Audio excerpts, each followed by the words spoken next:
Thank you all for being here and taking the time out of your day to come join us for this. I just have just a brief statement that I want to make, some project updates and just like how we got to this point. So we're at a critical juncture for the Ipswich Mills Dam Removal Project. At this point, the Ipswich River Watershed Association has been working with the town of Ipswich on this effort for over 10 years, narrowing in on all potential impacts of dam removal.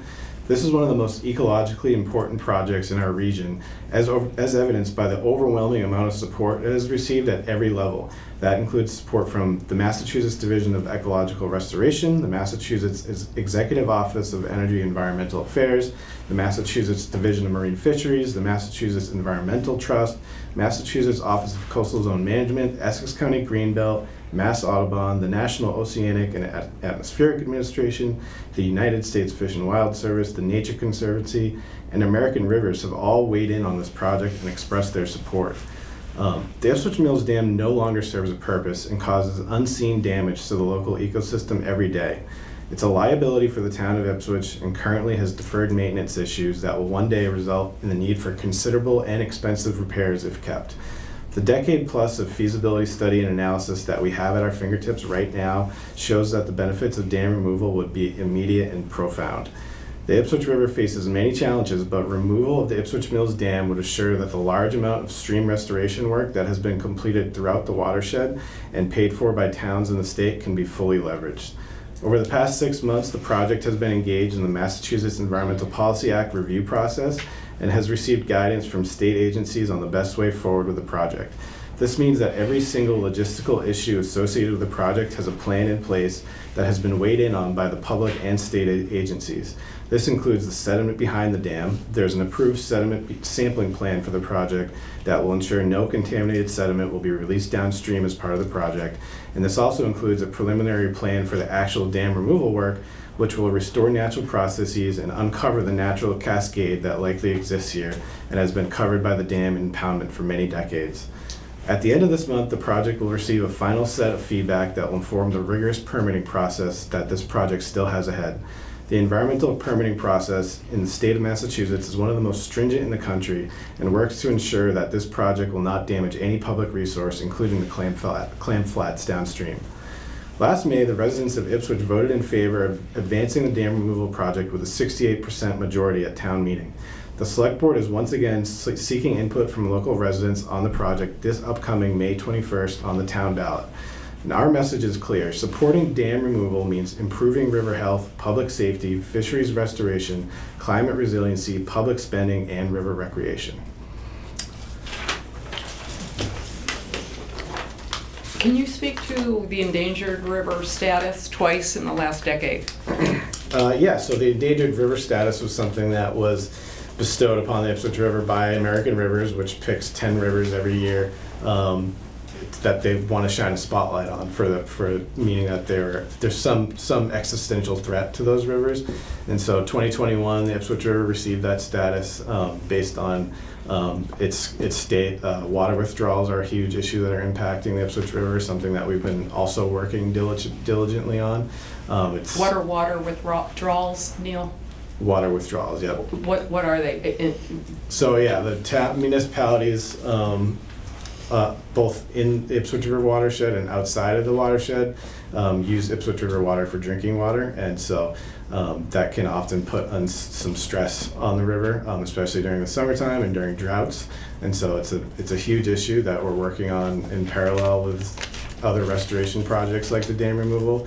And so they're all just pieces of the puzzle that we're all trying to put together.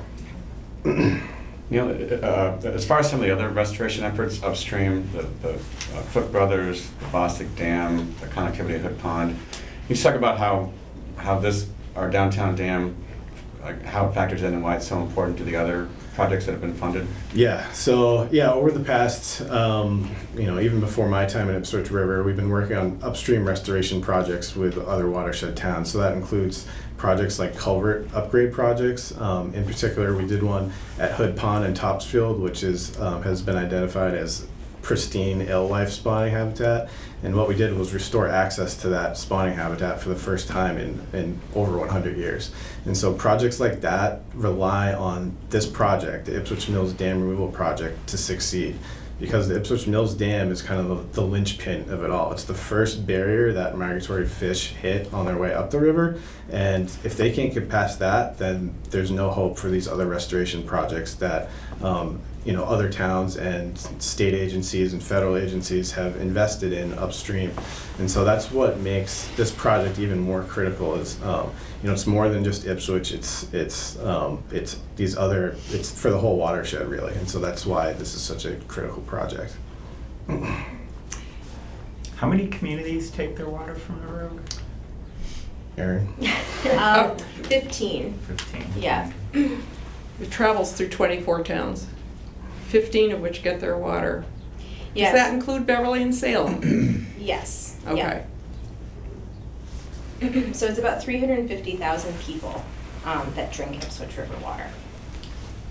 Do we want to pull a switch and let Erin give her spiel update? I don't have a big spiel, but I will just say.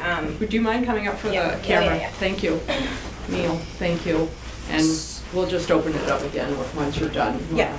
Go ahead. So Neil is our restoration director, and I'm our resiliency director. And typically Neil handles all of our restoration projects and work. And but the reason that I'm involved in this project is because our advocacy work falls under our resiliency program.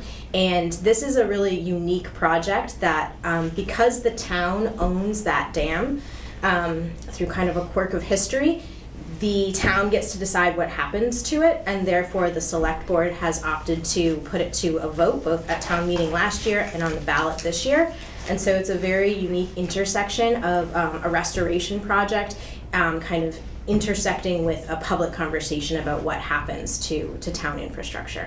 And I think that's kind of all I have to add to the conversation. Can you or Neil speak to who your project partners are? As I understand it, NOAA is overseeing, and then town chose you to do the work, right? So Contracted with you. It's a long history where, back starting in as early as 2012, so before any of our time at Ipswich River, before any of the current select board, before the current town manager, this process was kicked off where they decided to look into the feasibility of different options at this location. So that included looking at improving a fish ladder, repairing the dam, letting things stay status quo, and then removing the dam. And so they decided pretty early on that dam removal was the preferred alternative, that they wanted to study more.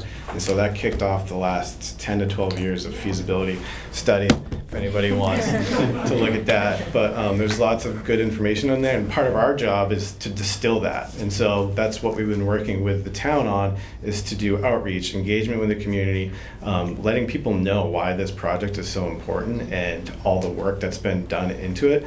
So not everyone is a scientist, is going to be able to digest that. We want to put things in terms that people can relate to, why this project is so important. And so that's been our role. So we've been working with the town also just to manage the other consultants and the engineers and you name it, the work that's been done at EBSCO. We just help to project manage because the town doesn't really have that capacity, but at its core this is a town project, but we help with all those other elements. Can anybody speak to the graphic here? Either you or Erin? It's a simulation of what the river might look like without the dam. Yeah, so it's a rendering that was done as part of the feasibility study, so back in 2018. So things have changed a little bit, but not significantly, but each panel essentially shows what the river would look like at different stages and different flows. And so, as mentioned, we're actually restoring the freshwater title to this area, so there's going to be different flows coming in for the river, but also different tides. And so the top panel shows kind of more towards a higher flow, high tide event. And the middle panel is close to kind of an average event, and the bottom panel is kind of an extreme low flow, low tide event. And so it's going to be a much more dynamic spot on the river. Things are going to change, and we're not denying that things will look different, but I think we're trying to restore natural processes here and restore things to what things would look like without the dam. So, without changing anything, other than removing the dam. With the dam removed, would the river be accessible by powerboat? I mean, if there was enough water and. No, because there's two bridges in between The powerboats stop just before county. Okay, so they can't get underneath No, these bridges? the channel's simply not deep enough, but you're gonna see every house right there has a powerboat. So they make their way up the narrow channel from Town Wharf Alright. to their homes, and it stops at County Street. Okay. Because to get under the County Street Bridge is impossible with a boat. But you can swim it, and you can canoe it. Yeah. When the tide, 2 hours before, 2 hours after, when you're, in that window. Otherwise, it's too shallow and too, the current is wicked. It's fun, a lot of fun. So with the removal, the kayaking will only be able to be done at certain times because the levels will be too low? That's the case now, Okay. and I suspect it will be up until you reach a certain point farther up, right? Yeah, I think one of the big benefits is that currently, there's multiple spots where you can kayak upstream of the dam, but you can only get as far as the dam going downstream. There is a landing at Peatfield Street, but there's not really a good portage, so if you wanted to go the rest of the way downstream, it's not really feasible right now. And so a benefit of taking the dam out is that journey from upstream all the way to downstream becomes possible now, because you don't have to get out and portage around the dam. So that's kind of one recreational benefit that would come. Get clear out to the beach. Yeah. The existing impound, like right now with the dam in place, that impoundment extends how far upstream? It's about a mile, a little over a mile upstream. There's a railroad bridge, and that kind of marks the end of the dam's influence. So it'd be a 1 mile impact. 1 mile of river is really the section that would be changing the most. Yeah. It would change the most, obviously, right at the dam, and then the influence peters out going upstream from there. I wanted to highlight, because I'm out in the community and know that a lot of times the people are concerned about the EBSCO building. Which is this building. Right. It's So I'm the gonna- old mill building. They've been a part of the project, and specific engineering, underwater engineering has been completed, tests have been completed. I'll let you take over. Huge part of the project, because any part of dam removal is making sure that any piece of infrastructure on the river that could be affected is looked into. And so with the EBSCO building being right there and such an important part of the community, we've been working with them pretty much the whole time over those past 10 years to make sure that understanding how dam removal is going to impact their building, and then using that information to inform potential mitigation strategies. What can we do to make sure that it's not going to be negatively impacted? And so they're completely on board with everything we're doing. We just did some more intensive investigation at the end of last year to confirm that there are concrete pilings underneath EBSCO, and so which is good. Versus wood. Versus wood pilings. Concrete's a good thing. So you did confirm? Yep, that's been confirmed. And we have plans to, and so we dug a pit inside the building, in one of the buildings, and then we confirmed it there, and the plan is to dig one more pit inside, probably in June, because it's a slightly older part of the building, to make sure that concrete is consistent. So, and then from there, we would work with them still. Even knowing it's concrete, there's potential impacts, so we would continue to work with EBSCO to make sure that the right things are going to be in place. Do you happen to know how many dams in Massachusetts have been removed, or how many the Division of Ecological Restoration? It's a lot. I think it's like between 150 and 200 dams, I think, have been removed to date in Massachusetts. Certainly nothing new. I mean, we've seen this before in our state. Yep, happens a lot. Each one is different in general, but they're also pretty similar in the benefits that they provide and how they are scheduled and how they're gone about. So there's things to be learned from all of them. And I understand there's about 70 on the list to be removed in the state. Yeah, yep. That program is bigger and more, they're taking more projects on than ever before, because they're realizing that these are working and that they're providing immediate benefits. So if the removal is gone through with, what's the timeline for it being removed and then it to all settle out after? Yeah, good question. So the vote the vote would kind of allow us then to say, okay, we're going to go forward with the permitting process. Yep. Permitting process, super rigorous, but at minimum for dam removal projects, it will take a year. More often, it takes much longer than that, just because this project has no less than, I want to say 8 permits. That's local, state, and federal permits that it'll have to get. So that process is long, it's rigorous, but it's really, in place to make sure that the project is not going to do any damage both to the public and to the environment. Once that process is completed and permits are secured, then then it's pretty quick after that. It's from, you would usually start the work during the summertime when flows are low, and there's a low, chance to impact downstream, and usually they take about 2 months maximum from start to end, from the time when they're in the river and out of the river, and then after that, usually within even like 2 months, so when flows start to rise again after the summertime, things rework naturally, and within the first growing season, vegetation starts to reappear and it starts to look like just a regular river channel again. So things start to heal up pretty quickly. I'm quoting the former executive director of the Ipswich River Watershed Association, Wayne Castingway, who left recently to go over to marine fisheries and oversees the shellfish program here in the state now, and is a friend of our river and would have been here today, but he's on vacation with the fam. He said, as dam removal projects go, this is a simple one. It's granite blocks, which, as dam removal projects go, make it simpler than a lot of them. It's what, 6, 7 feet, or what's the height? Yeah, 7 feet. 7 feet. Yeah. So that, to your point, granite blocks, relatively easy, and at 7 feet, it's also not a terribly tall dam. And just go back to the state quickly. So dams have been removed in the state under multiple administrations, been a priority under multiple administrations? Yeah. I think the first one was, I think, a while ago now. I want to say maybe even the late 90s or early 2000s. So. And will removal be fully funded by grant money? Yes. It will be. Yep. And when we say removal will be funded by grant money, that includes anything around removal, right? Permitting will be funded by grant money. Any kind of sediment remediation that needs to happen would be funded by grant money. Any kind of, like Neil was talking about in the work with EBSCO, that would be funded by grant money. So it's the entire project. I wanted to mention and not leave unsaid that it's the first time in 3 decades in our state legislature that they're updating our state's water regulations.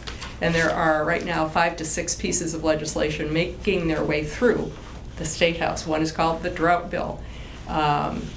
We have a brand new Ipswich River Watershed Resiliency Task Force up and down the watershed, convened by Senator Tarr and overseeing now, Representative Kristen Casters joined the effort. It's made up of both elected and municipal officials in all of the towns in the watershed and all the related towns. You're the liaison. Mm-hmm. This is the first time that we have that level of attention happening as well, which is a critical part of the process. So water resiliency for Senator Tarr and Representative Kristen Casters, an extremely important issue.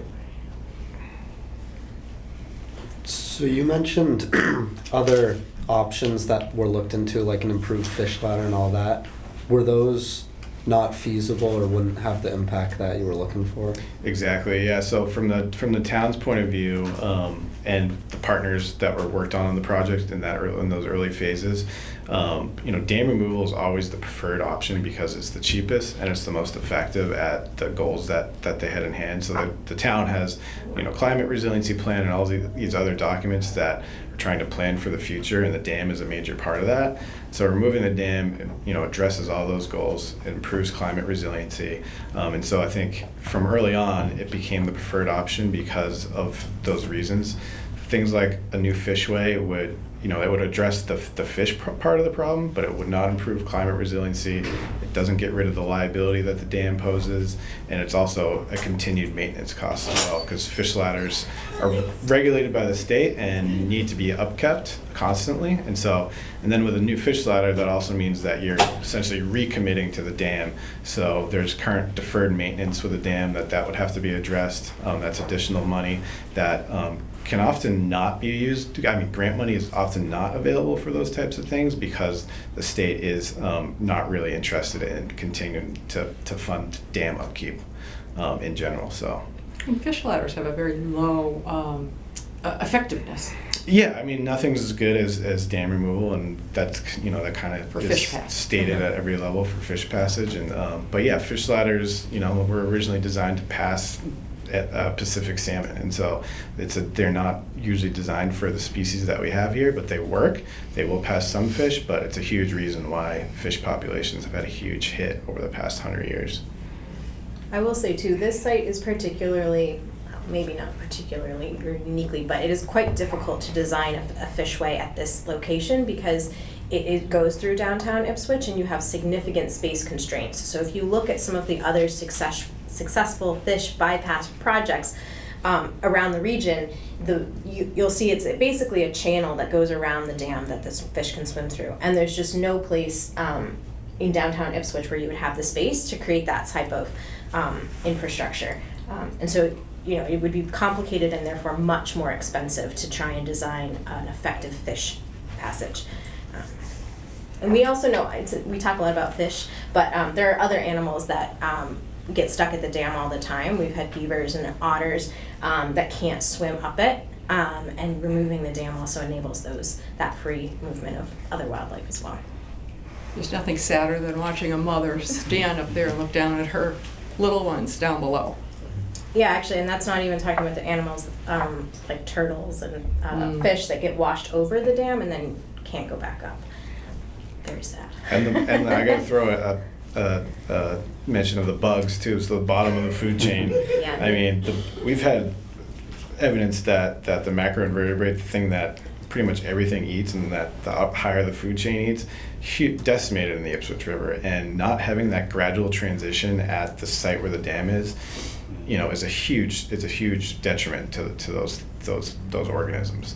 And that's a reason why fish populations have also decreased, is not having that gradual transition where the freshwater tidal wants to be, is hugely impactful on those things. So Talking about fish species, Neil, you have is it called androgynous fish? So these fish require andromedas. Anadromous. I have one androgynous at home. Anyway, so this species requires salt and fresh water. It requires the brackish water in order to spawn and make it, and it's critical to get them up to our ponds, Hood Pond, etc. And so there's that said. Mm-hmm. Yeah, sorry about the phone.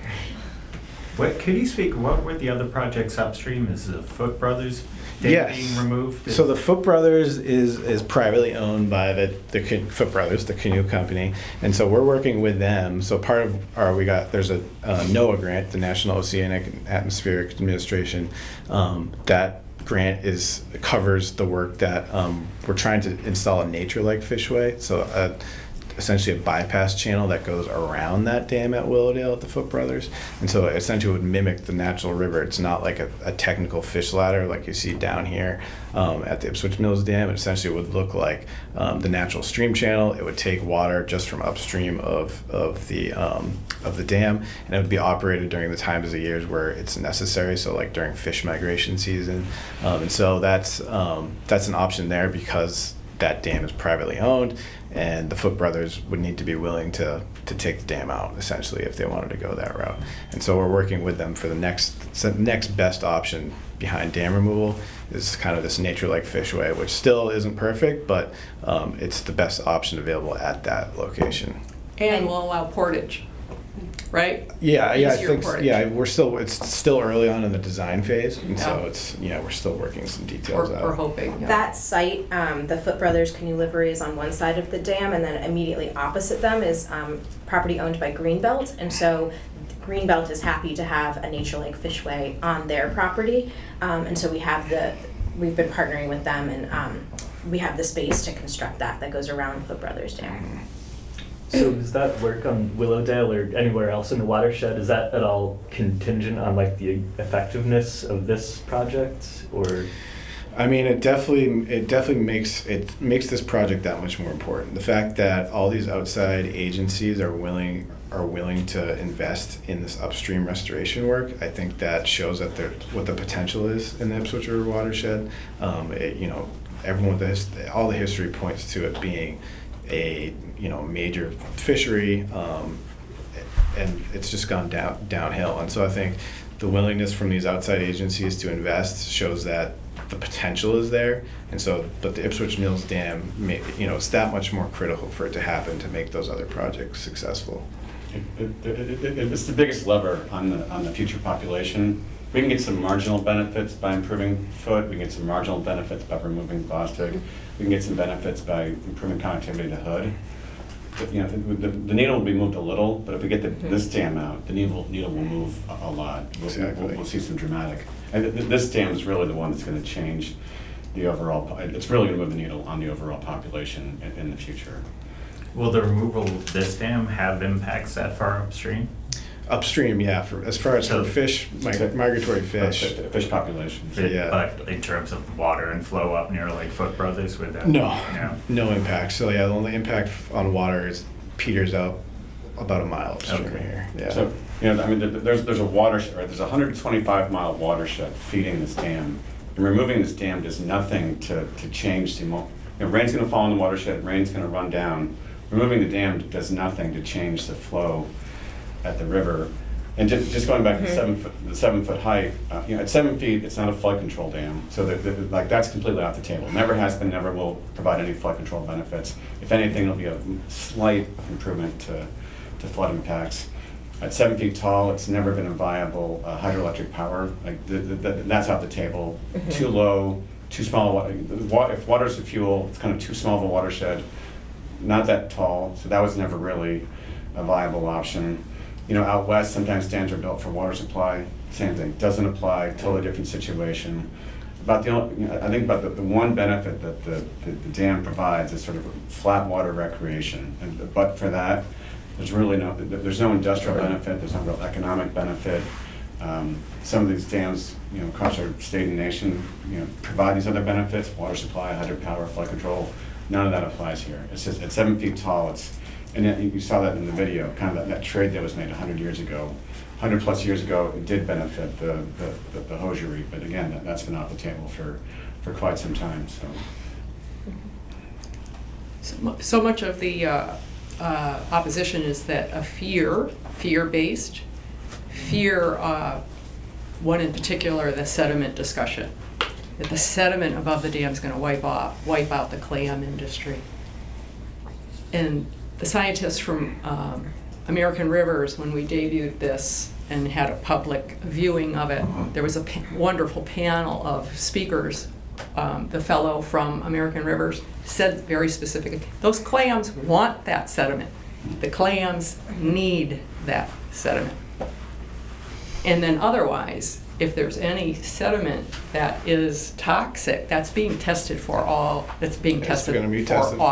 And it would be removed and dealt with as part of it. So yeah, that's that speaks to the very stringent state regulations that any project that you do in river, whether it's a dam removal or anything else, you cannot release toxic sediment downstream. So it's super tightly regulated.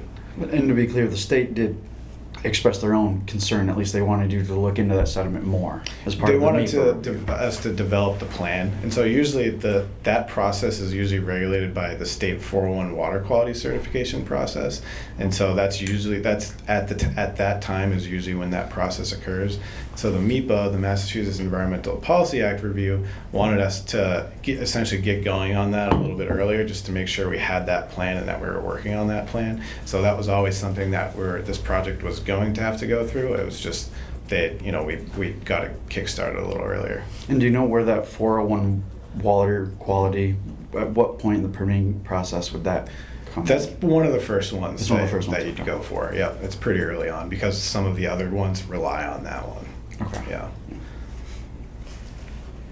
We're going to take a walk out to the dam in just a few minutes once you're done with your questions. And my last contribution is the IRWA convened a downtown classroom this past summer to provide information to everybody and ran programming, and that included bringing the planner out from Exeter, New Hampshire. Exeter did a similar situation. A downtown dam removed about 5 years ago. And the planner's presentation was wonderful. I believe it's recorded and available online. But I remember her closing words were, it was nothing short of a miracle. Having to do, and she was referencing the herring count, where they can't count. There's so many now, where before they could easily count. Mm-hmm. And our herring count's underway, right? Or- Yeah. Yep. Yeah, we do it. IRWA runs a herring count at the dam every year, and it's herring run season, so we're there. We're mostly counting zeros, but it gives us a good baseline to measure success by. Any other questions before we pack up and walk out to the dam? What is gonna happen out here? We're going to see the dam. We'll be able to see the fish ladder, and there's a demonstration. And let me just ask one more question. We're talking about herring. Are you convinced that Gordon Harris, he's a historian, not a scientist, Yeah. he's sort of claiming that the herring will come back the way they used to come through here? Do you think that is a possibility of happening? I mean, everything that we've talked to, so our partners that are the fisheries scientists, so Division of Marine Fisheries and at the NOAA Restoration Center, they all agree that fish will come back. And so what that number is going to be is, no one can know that for sure. But the thing that they can confidently say is that it will be more than there is now, because as soon as you open up access to that habitat, that kicks off that feedback of that they were never able to fully take advantage of before.